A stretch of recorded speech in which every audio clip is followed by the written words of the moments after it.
व फांसीवादी हमले के खिलाफ संयुक्त अभियान के बतौर 6 से 20 दिसंबर 2023 तक कोलकाता से बनारस तक जन चेतना यात्रा आयोजित की थी, जिसके आयोजक घटक के रूप में हमारी यूनियन भी थी। आपको पता होना चाहिए कि नागरिक सरोकारों व जनतांत्रिक अधिकारों को लेकर आवाज उठाने वाला एक मंच पटना सिटीजन्स फोरम कार्यरत है, जिसकी समन्वय समिति में हमारी यूनियन का भी प्रतिनिधित्व है। उसके द्वारा आयोजित विभिन्न कार्यक्रमों में हमारी यूनियन की ओर से साथीगण शामिल रहते हैं। पटना सिटीजन फोरम ने पिछले साल 5 अप्रैल को नागरिकता संशोधन कानून व सांप्रदायिक हिंसा के चलते फैलते धार्मिक विद्वेष के खिलाफ एवं 8 अगस्त को भारतीय दंड संहिता और न्याय संहिता में जन विरोधी संशोधनों के खिलाफ नागरिक कन्वेंशन आयोजित किए। इस वर्ष 25 अप्रैल को पटना सिटीजन फोरम द्वारा कश्मीर के पहलगाम में नृशंसतापूर्वक मारे गए सैलानियों व उनके परिवारों के प्रति एकजुटता सभा आयोजित की गई। बिहार में कार्यरत 6 क्रांतिकारी संगठनों ने पिछले साल लोकसभा चुनाव के दौरान पूंजीपति वर्ग की घोर प्रतिक्रिया वाली फांसीवादी पार्टी भाजपा को परास्त करने के आह्वान के साथ मजदूर साथियों की भी भागीदारी है। इतना ही नहीं, पिछले ही साल 3 नए आपराधिक कानून के खिलाफ पटना में 4 मजदूर संगठनों ने सड़क पर प्रदर्शन किए एवं नुक्कड़ सभाएं की। इस कार्यक्रम के लिए पर्चा लेखन की जिम्मेदारी हमारी यूनियन को दी गई थी। आपको जानकारी दे दूं कि अगस्त 2024 से हमारी यूनियन विधिवत रूप से मजदूर अधिकार संघर्ष अभियान यानी मासा के घटक संगठन के रूप में काम कर रही है। सदस्य संगठन के रूप में हमारी यूनियन को प्रतिमाह 300 रुपये देनी पड़ती है। इसके अलावा मासा द्वारा आयोजित विभिन्न कार्यक्रमों में भाग लेने हेतु आर्थिक आवश्यकताओं की पूर्ति के लिए यूनियन के कार्यकारिणी सदस्यों एवं सलाहकार सदस्यों ने हर माह एक निश्चित राशि देकर यूनियन फंड से अलग मासा फंड का निर्माण किया है, जो कि खर्च को देखते हुए अपर्याप्त है। अभी स्थिति यह है कि किसी साथी द्वारा व्यक्तिगत तौर पर खर्च करने के काफ़ी दिनों के बाद ही उन्हें मासा फंड से राशि मिल पाती है।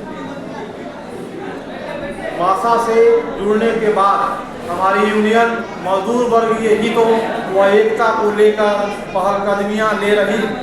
मारुति मजदूर आंदोलन के समय मासा के घटक संगठन अपने अपने स्तर से प्रचार कर रहे थे, लेकिन हमारी यूनियन ने मासा के ही कार्यक्रम हुआ। इसके पीछे बात यह रही कि पटना में निर्माण मजदूरों के बीच कार्यरत मासा के एक घटक संगठन ने कहा कि कार्यक्रम में मासा द्वारा जारी पर्चे के साथ साथ वह अपने संगठन द्वारा जारी पर्चा भी वितरित करेगा।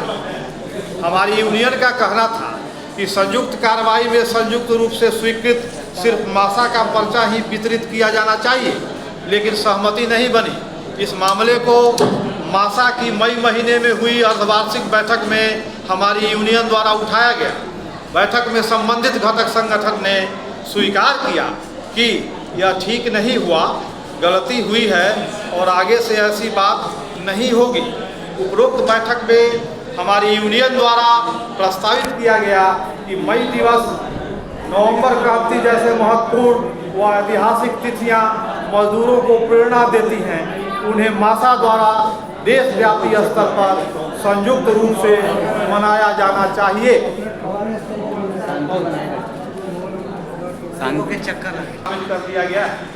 पिछले साल पटना में मेट्रो निर्माण में लगे 2 मजदूरों की दुर्घटना में मृत्यु हो गई। इस मामले को लेकर हमारी यूनियन ने पहलकदमी लेकर बिहार में कार्यरत मासा के घटक संगठनों की एक बैठक बुलाई और 3 नवंबर को विरोध प्रदर्शन का फैसला भी ले लिया गया। लेकिन इसी बीच सरकार और मेट्रो निर्माण कंपनी से समझौता हो जाने के चलते प्रस्तावित कार्यक्रम टल गया। संयुक्त कार्रवाइयाँ चल रही हैं, लेकिन कई समस्याएं भी आ रही हैं, जिनसे निपटते हुए आगे बढ़ना है। वर्ष 2024 के अक्टूबर महीने में काम के दौरान 33,000 वोल्ट वाले बिजली के तार के संपर्क में आने से घायल व एक अस्पताल में इलाजरत एक निर्माण मजदूर की मौत हो गई। मुआवजे को लेकर संयुक्त रूप से संघर्ष करने के लिए मासा के एक घटक संगठन ने हमारी यूनियन को सूचित किया।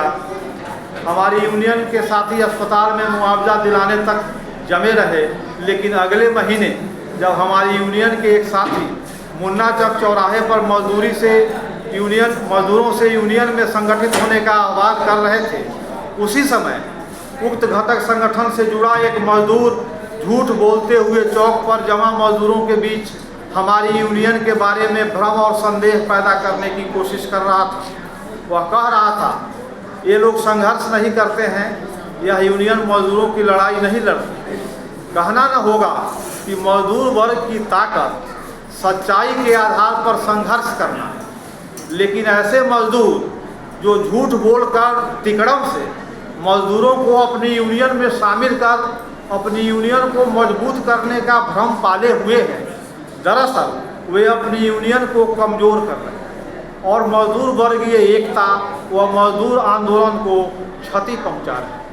खैर, उक्त घटना के कुछ महीनों बाद इस वर्ष मार्च महीने में घटी घटना ने वैसे व्यक्तित्व विघटित मजदूर के झूठ के मुंह पर सच्चाई का तमाचा जड़ दिया। दरअसल हमारी यूनियन को सूचना मिली कि सेंटरिंग करते हुए 2 मजदूर चौथे तल्ले से गिरकर मर गए हैं और उनकी लाशें अस्पताल परिसर में रखी हुई हैं। हमारी यूनियन के साथीगण वहां गए।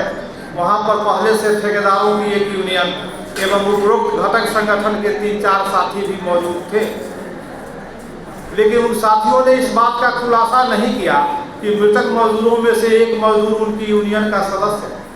पुलिस द्वारा खदेड़े जाने के थोड़ी देर बाद उक्त घटक संगठन के साथी वहां से चले गए और दोबारा नहीं लौटे, जबकि राजेंद्र नगर कुम्हरार क्षेत्रीय कमेटी और खेमनी चक रामकृष्ण नगर के साथी दोबारा लौटे और मुआवजा दिलाने के लिए देर रात तक वहीं जमे रहे और मुआवजा दिलाकर लौटे। इधर पता चला है कि उपरोक्त घटक संगठन के 1-2 पदाधिकारी हमारी यूनियन में हाल ही में बने एक सदस्य के आवास पर बार बार जाकर अपनी यूनियन के बारे में प्रचार कर रहे हैं। यहाँ गौर करने वाली बात यह है कि वे किसी नए मजदूर को अपनी यूनियन में मजदूर आंदोलन में नहीं ला पा रहे, बल्कि संयुक्त कार्रवाई में भागीदार वीराना यूनियन के किसी सदस्य को अपनी यूनियन में लाने का प्रयास कर यूनियनों के बीच दरार पैदा कर रहे हैं एवं संयुक्त कार्रवाई, मजदूर वर्गीय एकता और मजदूर आंदोलन को